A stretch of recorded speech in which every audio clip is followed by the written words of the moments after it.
Hi, hello, namaskar. I am Arvind Kumar Pathak and you are welcome in your class Narayan Classes with Motivation.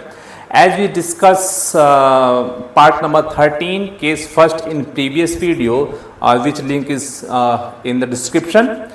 You have to see three cases, three videos based on the three cases. This is the second case, and this case is part number 13 is have discussed in previous video.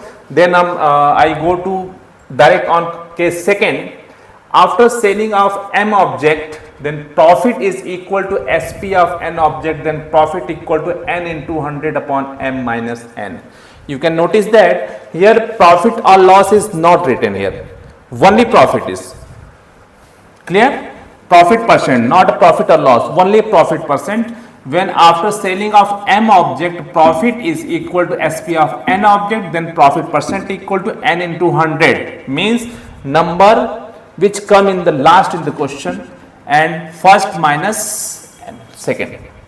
Clear? M is first number and n is second number. This is very important. In case third, I clear that in that case here only difference is here minus sign change into plus sign, means if profit is equal then n into 100 upon m minus n, and if there is a loss then n into 100 upon m plus n, which is discussed in the next video. Now in Hindi ये part 13 तो हम लोग discuss कर चुके थे. किस case में हो रहा है, यदि एम ऑब्जेक्ट को बेचने या खरीदने पे बेचने पे जो है यदि हमको प्रॉफिट और लॉस उसके सीपी या एसपी के बराबर हो रहा है, तो तीन केसेस हमारे पास थे. पहले केस में था कि हमारा एम ऑब्जेक्ट को बेचने पे जो हमारा प्रॉफिट या लॉस हो रहा है वो किस पे हो रहा था, उसके सीपी ऑफ एन ऑब्जेक्ट के बराबर हो रहा था. सेकेंड केस में क्या है हमारा, after selling of m object profit is equal to SP of n object है, और केवल प्रॉफिट है. यहाँ पे ध्यान रखिएगा प्रॉफिट और लॉस नहीं लिखा हुआ है, ओनली प्रॉफिट की बात हो रही है,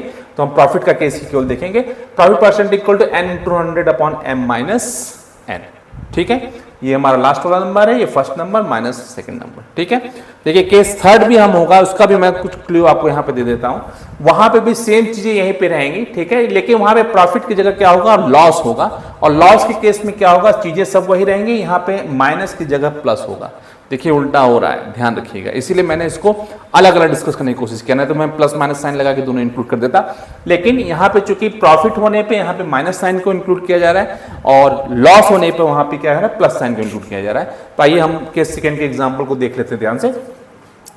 33 पुस्तकों को बेचने पे 11 पुस्तक के विक्रय मूल्य के बराबर लाभ हो रहा है. इस क्रय विक्रय में परसेंट लाभ ज्ञात करना है. ठीक है, तो आइए देखिए हमारा क्या है, प्रॉफिट ही हो रहा है, तो प्रॉफिट परसेंट आपको निकालना है. एन की वैल्यू हमारी क्या है, यहाँ पे 11 है. ठीक है, इसको ले लीजिए 11 इंटू 100 कर दीजिए यहाँ पे, अपॉन यहाँ पे एम क्या है हमारा 33 माइनस 11. ठीक है, यहाँ पे 11 इंटू 100 हो गया, अपॉन 22 हो गया, 11 बन जा 11, 11 टू जा 22, 2 से इसको काट देंगे, यहाँ आएगा 50. तो हमारा प्रॉफिट क्या हो गया आपका यहाँ पे आराम से 50%. ठीक है, तो ये हमारा केस सेकेंड है पार्ट नंबर 13 का. एंड लास्ट केस हमारा है केस नंबर थर्ड, जो कि हम नेक्स्ट वीडियो में लेकर आपके सामने आएंगे. तब तक आप इन दोनों केसेस को प्रैक्टिस करिए. Good bye and bye bye.